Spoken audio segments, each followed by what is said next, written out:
شفاعت کا جو موضوع ہے وہ سب سے پہلے اس کے یہ بیان کر دیا کہ شفاعت ہے کیا. آپ نے بہت سنا ہوگا شفاعت سنتے ہیں, پتہ چلے یہ ہے کیا چیز. اس میں کہ دیکھیں شفاعت شیعوں کے عقیدوں میں سے ایک عقیدہ ہے شفاعت کا. یعنی شفاعت کیا ہے کہ ایک عقیدہ ہے کہ جو عقیدہ کیا ہے کہ مرنے کے بعد پیغمبر اسلام کی شفاعت نصیب ہوگی. ٹھیک ہے, اب آئیے شفاعت کسے کہتے ہیں. لفظ شفاعت مادہ شفا سے, شفاعہ شین فے اور عین, لفظ شفا سے ہے. اس کے معنی ہے کہ اس کے معنی جفت یعنی دو, جو وطر کے یعنی طاق کے برعکس ہوتا ہے. ہم کہتے ہیں نماز وطر پڑھو, نماز وطر کتنی رکعت ہے؟ ایک رکعت, تو اس کو کہتے ہیں یہ وطر. جفت کہتے ہیں دو کو, تو کہتے ہیں دو کو, یعنی یوں کہہ لیجیے کہ یہ شفاعت کس مادے سے؟ شفا کے مادے سے ایک. کہتے ہیں اس کا معنی جفت یعنی دو کے ہیں, یعنی جو وطر یعنی طاق کے برعکس ہے. ٹھیک ہے, پھر اس کے بعد کہتے ہیں کہ اس کی یہ علت ہے. اچھا اس کی یہ علت ہے کہ اچھا اب یہ شفاعت دو میں آتا ہے نا, جفت یعنی دو. یہ دو کیسے بنتا ہے؟ وطر میں تو آپ ایک رکعت نماز پڑھتے ہیں, کہتا ہے وطر ایک. اب آپ نے کہا کہ شفاعت شفا سے, تو اس کا مطلب آپ نے کہا یہ جفت کے بعد دو, تو یہ دو کیسے بنتا ہے اس کو سمجھا رہے ہیں.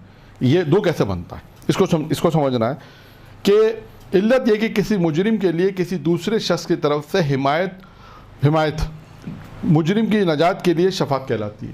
یعنی دیکھیں کوئی گناہ گار ہے, نمبر ایک کوئی گناہ گار ہے, یہ گناہ گار شخص کس سے شفاعت کر رہا ہے؟ رسول خدا سے شفاعت طلب کر رہا ہے. تو اس پہ دو آدمی ہو, ایک مجرم جو گناہ کرنے والا ہے, اور ایک وہ جو شفاعت دین, شفیع جسے کہتے ہیں شفاعت دین, کیونکہ اب اس میں یہ دو ہو گئے اس لیے اس کو جفت کہتے ہیں. یہ اب یہ وعدہ ہو گیا کہ اس لیے اس کو شفاعت کہا جاتا ہے. شفاعت سے ہے, اس لیے ریپیٹ کر رہا ہوں تاکہ آپ کو یہ یاد ہو جائے. جفت یعنی کوئی پوچھے کہ شفاعت کیا ہے تو آپ بتائیں کہ یہ جفت ہے. کیوں جفت ہے؟ ایک اس میں مجرم ہے جس نے گناہ کیا, ایک وہ جو اس کو شفاعت دینا جسے کہتے ہیں شفیع یعنی پیغمبر. اب پیغمبر اسلام اللہ سے اگر شفاعت طلب کر رہے ہیں اس گناہ گار کے لیے, تو یہ کیا ہو گیا؟ یہ جفت بن جائے گا کہ اس میں دو آدمی آگے, ایک وہ جو گناہ کرنے والا, ایک وہ جو گناہوں سے شفاعت دلانے والا, شفاعت کرنے والا. اس لیے اس کو جفت کہتے ہیں. یہ ہو گیا مسئلہ. ٹھیک ہے, اس کی اور بھی انہوں نے تشریح کی, اس کو میں چھوڑ دیتا ہوں. ٹھیک ہے, یہاں تک بالکل باقی جو تشریح انہوں نے کی ہے وہ یہی ہے جو میں نے آپ کو بیان کر دی تاکہ ہم دوسرے موضوع پر آ جائیں. اچھا اب آتے ہیں کہ شفاعت کس کی ہوگی. یعنی پیغمبر اسلام کی ایک روایت بیان کرنے والا ہے کہ پیغمبر اسلام کن لوگوں کی شفاعت کرائیں گے. یہ غور سے سنیے گا, بہت اہم مسئلہ اب بیان ہو رہا ہے. یعنی سوال اس میں یہ کہ کن افراد کی شفاعت ہوگی. اچھا اس روایت میں جو چار چیزیں ہیں, چار بیان ہوگی. ممکن ہے کوئی اور بھی ہوں, اس لیے میں یہ نہیں کہہ رہا کہ صرف یہ چار چیزیں. ممکن ہے کوئی اور بھی انسان کا اچھا عمل ہوگا, ہو سکتا ہے وہ شفاعت کا باعث بن جائے. لیکن یہ چار عمل ہیں کہ جو پیغمبر اسلام کی حدیث ہے کہ یہ چار افراد کی میں شفاعت کراؤں گا, چاہے ان کے گناہ زمین پہ رہنے والے افراد کے برابر ہی کیوں نہ ہو. اب اس اندازہ کریں کہ پیغمبر اسلام کہہ رہے ہیں میں ان لوگوں کی شفاعت کراؤں گا جنہوں نے یہ چار کام کیے ہوں گے, اور یہ چار افراد, چار گروہ کہہ لیجئے, چار گروہ کی شفاعت کراؤں گا اگرچہ ان کے گناہ زمین پہ رہنے والے افراد کے برابر کیوں نہ ہو. آئیے نمبر ایک, کون سے وہ شخص ہے کہ اچھا یہاں پر ایک روایت اور میں بیان کر دوں. چلیں اس کو روکتے ہوئے جو میں نے ایک بات کہی تھی وہ بھی اس روایت سے پہلے, ہاں یہاں پہ ایک روایت اور ہے. یہ روایت بیان کرنے سے پہلے ایک نقطہ اور بیان کرتا ہوں. اچھا اب یہاں پر کیا حضرت محمد مصطفیٰ صلی اللہ علیہ وآلہ وسلم کی روایت ہے.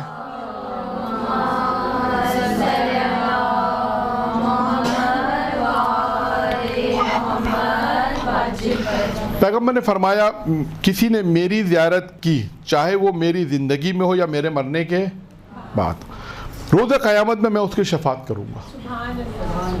یعنی پیغمبر کی زیارت کی ایک فضیلت کیا ہوئی, چاہے زندگی میں جن لوگوں نے کی, یعنی آپ دیکھیں اللہ کے رسول نے یعنی یہ کہہ دیا کہ جنہوں نے زندگی میں میری کی, یعنی اس زمانے کے رہنے والے مسلمان, اللہ پہ مان لائے, رسول پہ مان لائے, اس کی ولایت پہ مان لائے, اس زمانے کے رہنے والے مسلمان جنہوں نے اللہ کے رسول کو دیکھا, یا بہت سے لوگ جو دور سے اللہ کے رسول زیارت کرنے آتے تھے, ملنے آتے تھے, زیارت کرنے آتے تھے.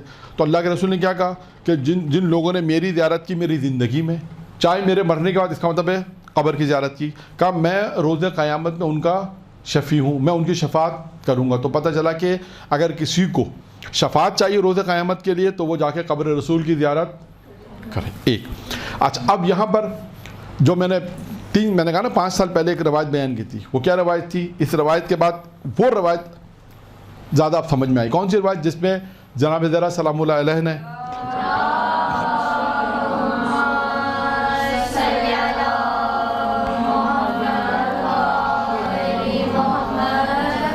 جناب ذرا نے کیا فرمایا تھا کہ 3 چیزیں جناب ذرا کو دنیا میں پسند ہیں۔ کتنی چیزیں پسند ہیں؟ کون کون سی چیزیں تھیں؟ ایک ایک کر کے، ہاں تلاوت، ایک ایک کر کے تلاوت قرآن ایک، آپ نے بتا دی کہ آپ 2 اور انفاق 3، ٹھیک ہے؟ یہ 3 چیزیں بس جناب ذرا نے کہا مجھے دنیا میں یہ 3 چیزیں پسند ہیں۔ اس میں ایک کیا تھی؟ زیارت۔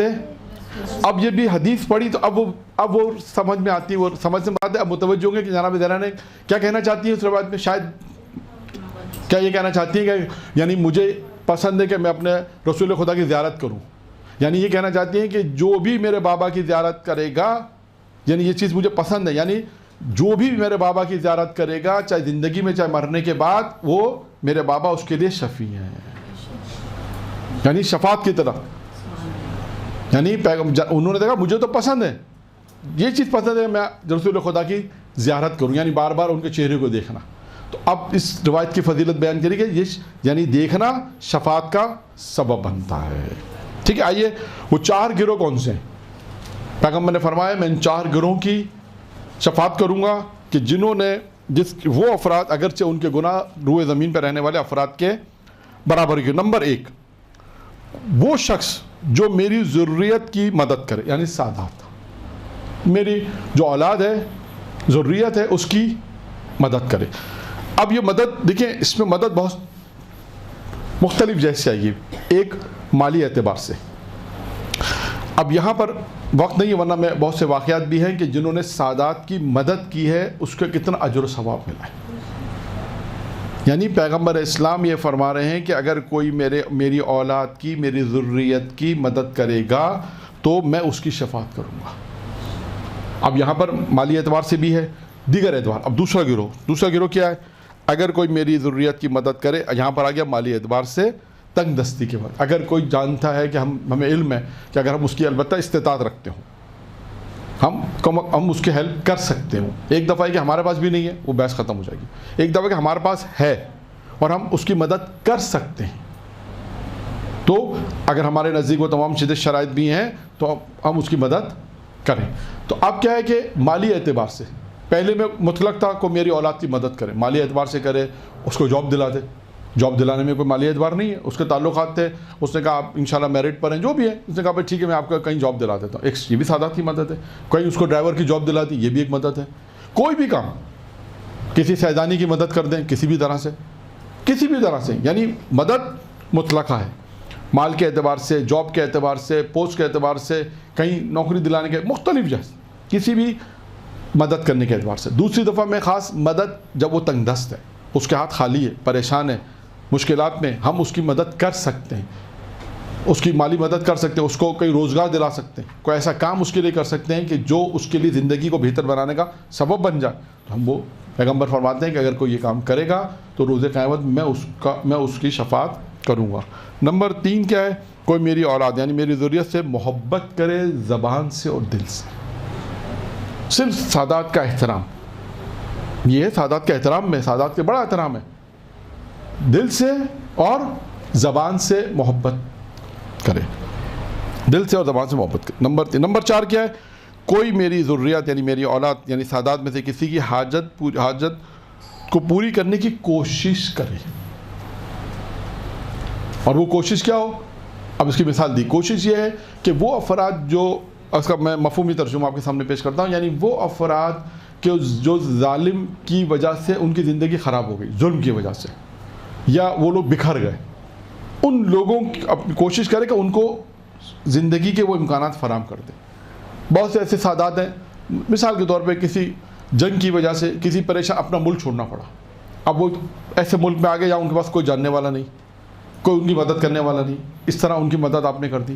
یعنی ظلم سے اگر کسی طرح بھی ان کی مدد ممکن ہے، آپ ظالم سے اگر جان چھوڑا سکتے ہیں، یہ بھی ایک مدد ہے، یہ بھی مدد ہے. یا وہ افراد جن پہ ظلم کیا گیا، انہوں نے اپنا وطن چھوڑا، پریشان ہوئے، کسی طرح بھی کہیں پر بھی آپ ان کی مدد کر سکتی ہیں، اگر کوشش کر سکتی ہیں. تو پیغمبر فرماتے ہیں یہ کوشش کرنا ان کاموں کے، یعنی وہ سادات جو پریشان حال ہیں، یعنی اس کا خلاصہ یہ بیان کریں کہ وہ سادات جو پریشان حال ہیں، ہم ان کی مدد اگر کریں تو پیغمبر اسلام کہتے ہیں میں یہ افراد ہیں جن کی میں شفاعت کروں گا.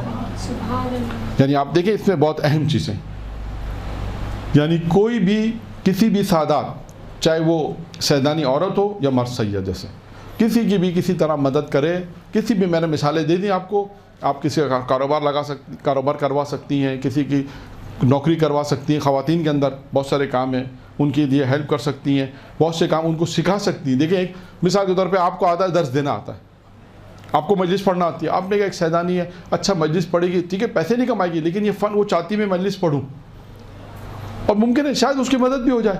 شاید ہو سکتا ہے وہ ایسے علاقے میں پڑھ لے جہاں ان کو ممکن ہے، شاید، اب یہ میں اس بحث میں نہیں جا رہا، لیکن ایک بہت سے ایسے کام، فن، آپ مجلس پڑھنے کا فن چھوڑ دیں، سلائی کا کام ہے، کڑھائی کا کام ہے، وہ سکھا دیں. آپ نے کہا میں تمہیں وہ کام سکھا دیتی ہوں کہ جس سے تم اپنا روزگار اچھا کر سکتی ہو، سلائی کا کام ہے. اور بھی بہت سے ایسے خواتین کی جو ان کے کام ہے، آپ ان سے کہیں کہ ہم تمہیں سکھا دیں، آپ اس سے اجرت نہ لیں، آپ کہیں میں صرف اس عنوان سے کہ میں تمہیں سکھا رہی ہوں کہ تم سیدانی ہو اور اپنی زندگی اچھے بسر کرو. آپ کے پاس وہ آئی، آپ اس کے پاس گئے، آپ نے اس کو سکھا دی، یہ بھی آپ کو بہت بڑا اجر و ثواب ہے. خواتین کی جتنی اور بھی کام آپ سوچ سکتی ہیں کہ ہم اس کو سکھا دیں، ہم اس کو بتا دیں، یہ اس سے اگر ذریعہ معاش اگر بہتر کر سکتی ہے تو ذریعہ معاش بہتر کرے، اس کی زندگی بن جائے گی. اسی طرح جینٹس میں آ جائیں، اگر سادات ہے، کسی نوکری لگا سکتے ہیں، کسی کی جاب لگا سکتے ہیں، کسی کی مالی مدد کر سکتے ہیں، جو بھی کام کر سکتے ہیں. یعنی مطلقہ اس میں کہ 4 چیزیں پیغمبر اسلام نے 4 گروہ کا ذکر کیا ہے کہ 4 یہ گروہ اگر میری ذریت اور سادات کی مدد کریں گے تو ان 4 افراد کا میں شفاعت میں کراؤں گا. اب جلدی میں بیان کرتا ہوں، 1-2 موضوع رہ گئے میرے پاس.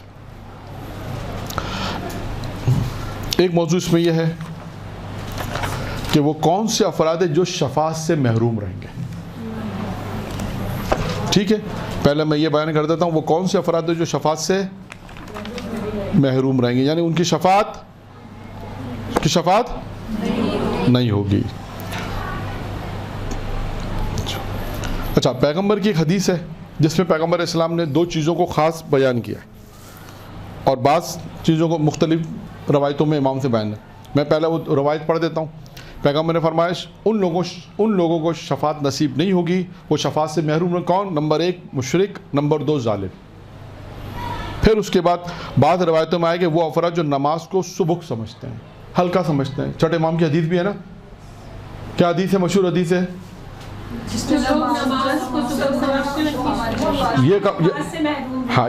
یہ کب کہی ہے چھٹے امام نے، جانتے ہیں؟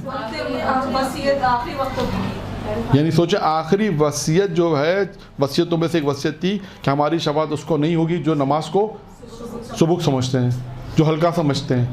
یہ ہے. اچھا، اس کے بعد پیغمبر نے فرمایا، یعنی اب معصوم فرماتے ہیں، یہ بھی امام کی روایت ہے کہ پیغمبر نے فرمایا وقت وفات ہم میں سے نہیں ہے کہ جس نے نماز کو سبک حساب کیا، ہم میں سے نہیں ہے جس نے مسکر یعنی شراب پی، اور وہ حوض کوثر پہ وارد نہیں ہوگا. اچھا، اب آپ کے سامنے میں ایک فہرست بیان کر رہا ہوں. یہ تو 2-4 چیزیں تھیں.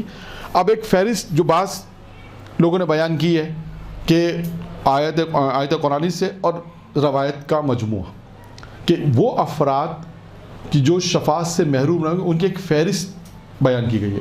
تقریباً وہ ہیں 10 افراد، جن میں جو میں نے بیان کر دی ان میں وہ بھی ہیں. اب میں دوبارہ سے وہ صرف فہرست پڑھ دیتا ہوں تاکہ آپ کے ایک فہرست آ جائے گی کہ یہ وہ افراد ہیں جو شفاعت سے محروم ہیں. نمبر 1 اس میں وہ یہ کفار اور مشرکین، نمبر 1.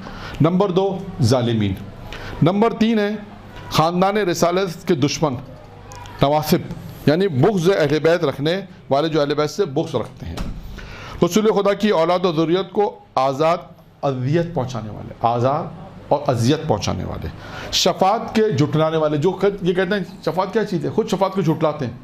کہ شفاعت کوئی ایسی چیز نہیں ہے جو ہم کو شفاعت کرائے گی، یہ سب مثال کے طور پہ خدا نخواستہ یہ سب ایسے ہی ہے، نہیں، جو شفاعت کو جھٹلانے والے ان کی بھی شفاعت نہیں ہوگی۔ پھر اس کے بعد خیانت پیشہ افراد، جو غدار جسے ہم کہتے ہیں، غدار۔ پھر اس کے بعد ساتویں وہ افراد نماز سے بے اتنائی کرنے والے، وہ افراد جو نماز سے بے اتنائی کرتے ہیں، نماز کی بے اتنائی کرنا، پرواہ نہ کرنا، سبوک سمجھنا، ہلکا سمجھنا، ساری چیز اس میں آ جائیں گی۔ علی علیہ السلام اور ائمہ علیہ السلام، ائمہ اطہار علیہ السلام کی ولایت کے منکر، یہ بھی ہو گیا۔ پھر 9 منافقین، اور 10 ہیں تارکین نماز۔